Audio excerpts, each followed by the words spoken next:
Top selling cameras செல் பண்ணக்கூடிய Canon இப்போலாம் ஏன் எந்த அட்வர்டைஸ்மெண்ட்டும் பண்ணாமல் இருக்காங்க? திஸ் இஸ் டே 11 ஆஃப் கதை திரைக்கதை 30 நாள் 30 பிராண்ட். கெனான் பிராண்டோட original name was this. It was named Precision Optical Instruments Laboratory. இவங்களோட பிரைமரி ஃபோக்கஸே ஹை குவாலிட்டி கேமராஸும் ஆப்டிக்கல் டிவைசஸும் தான். தென் லேட்டர் மைக்ரோஸ்கோப்ஸ் அண்ட் பைனாகுலர்ஸ்னு ஷிஃப்ட் ஆகி அவங்களோட ஃபர்ஸ்ட் டிஜிட்டல் கேமராவை 1986 இன்ட்ரடியூஸ் பண்ணாங்க. பட் இந்த ஸ்பெசிஃபிக் பிராண்டை க்ளோஸாக வாட்ச் பண்ணால் இவங்க ரீசெண்ட் டைம்ஸில் பெருசாக அட்வர்டைஸ் பண்ணலனாலும் they still lead as the top seller இந்த மார்க்கெட்.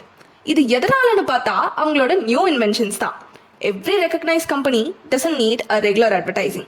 இவங்க இனிஷியல் டேஸ்ல ப்ராடக்டோட குவாலிட்டியை பக்காவாக ஆடியன்ஸ் கிட்ட சேர்த்ததுனால இவங்க பிராண்ட் மேலே ஒரு எனாமஸான ட்ரஸ்ட் பில்ட் ஆகி இந்த கம்பெனிக்கு பெரிய அட்வர்டைஸிங்கே தேவையில்லாமல் போச்சு.